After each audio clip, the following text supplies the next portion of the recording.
Hi, good morning, Hernandez students.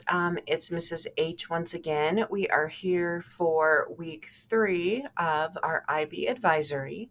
If you remember, yesterday we started talking about MYP Global Contexts. Remember, MYP stands for the Middle Years Program, and that is the program, the IB program that we have here at Hernandez Middle School.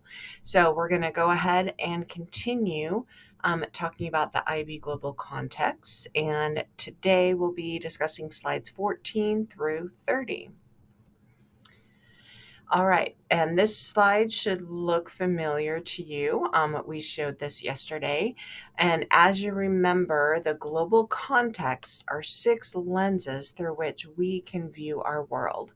And depending on which lens we put on, we tend to see our world in a slightly different way.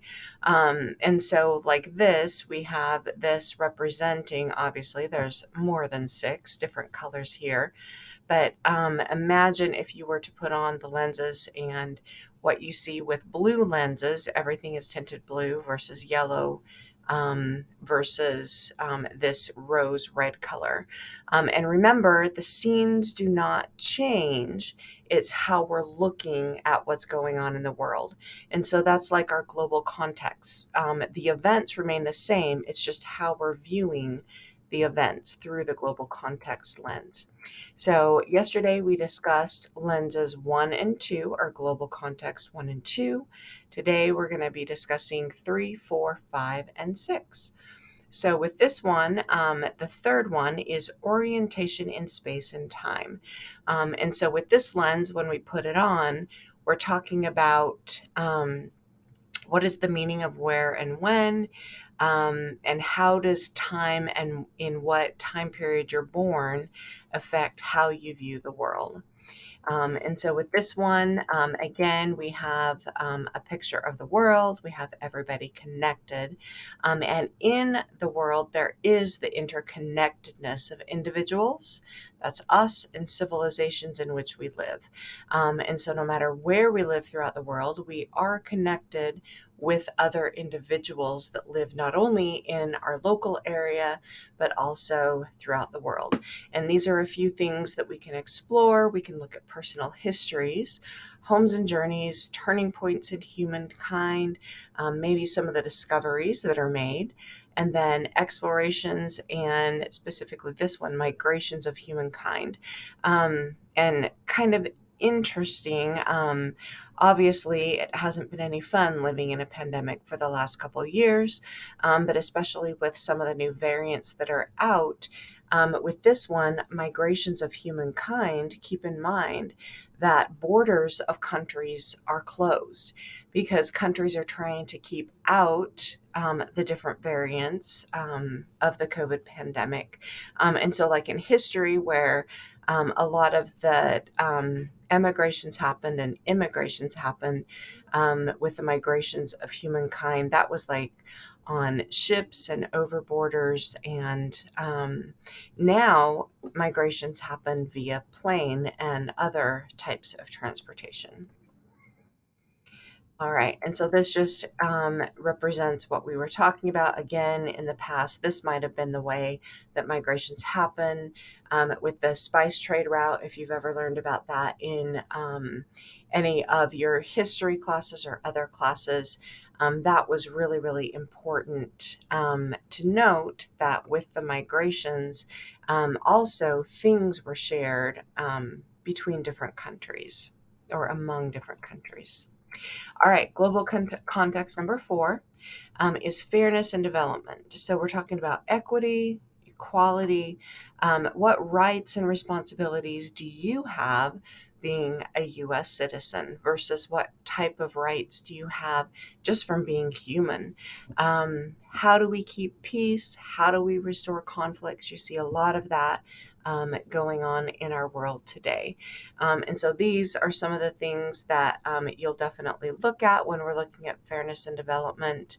There are only a certain number of resources that are currently on planet Earth. And so how do we as humankind, how do we share that? How do we regulate that?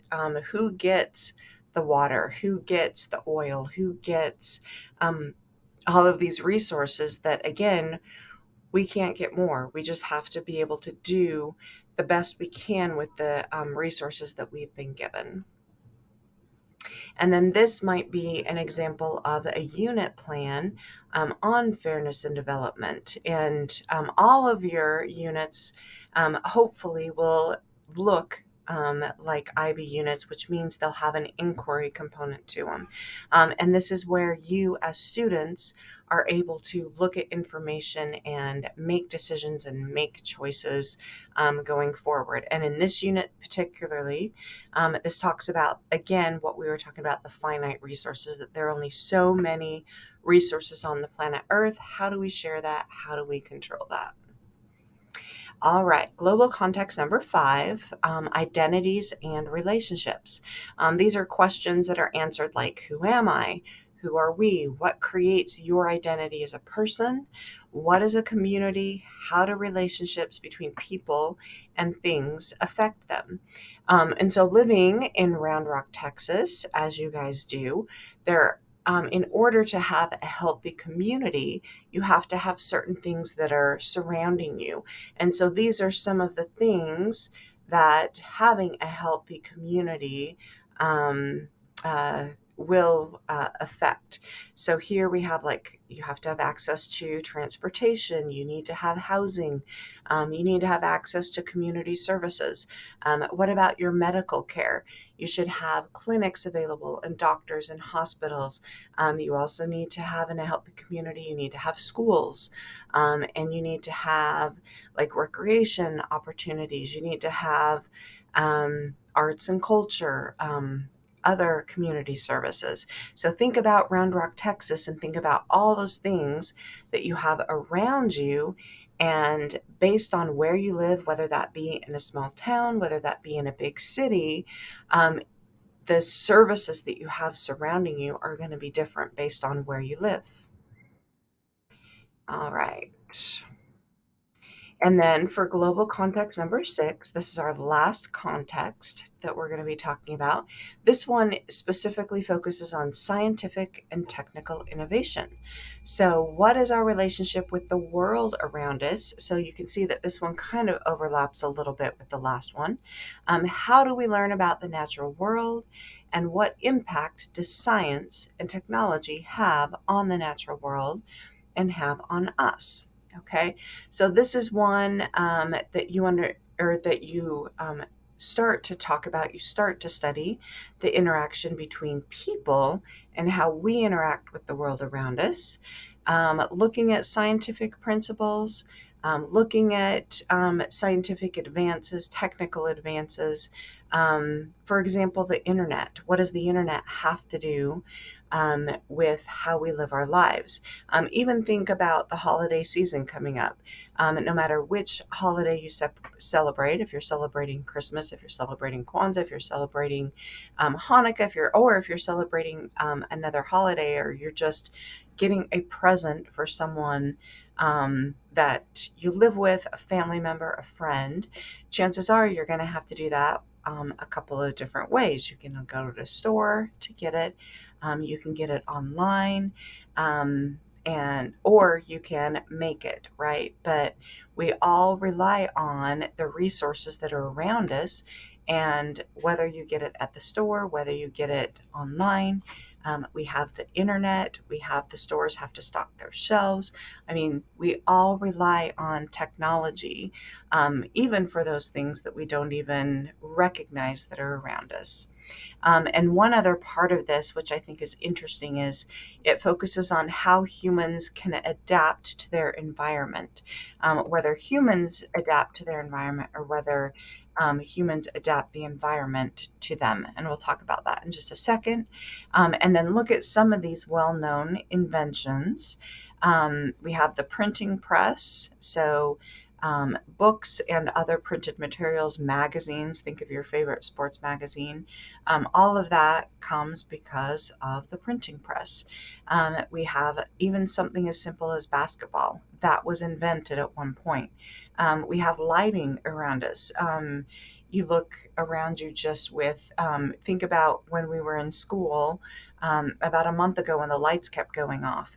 To me, it's these things that we take for granted that are all around us all the time, and we interact with them. And it's all because of scientific and technical innovation. So, a couple different things: the internet, we have telephones, we have iPhones, and like I said, just incandescent bulbs, regular light bulbs, fluorescent lighting, all these things were invented. And then we were mentioning how we as humans either adapt our environment for us, like this road wasn't always there, versus maybe this indigenous people that they live, obviously, excuse me, in a colder climate. And so rather than adapting the cold to them, they adapt what they wear to the environment. And then we have this child here, it looks like a young girl, and collecting water for her family. And I don't know how many of you go down to just a local river, a local lake to gather water for your family. Most of you turn on the water and the water is automatically there. And so our partnership with Well Aware this year, they provide water systems to communities that don't have the systems already. All right, so remember, all the global context, it's just 6 lenses through which we can view our world. Again, the world doesn't change, it's how we view the world based on the lens that we choose. All right. And then if you'll look at this poster, look around the room where you are in your flex class. As humans, we all share one planet. So that's here. We're part of a global community, and working together, we can make sense and make the most of our limited resources and hopefully be able to increase the quality of life for everyone around us. So, again, look for this poster in your class that you're in, and we have each of the 6 global contexts that hopefully you'll be learning more about as you go through your days and your lessons. So, with that, Bulldogs, that is it for today.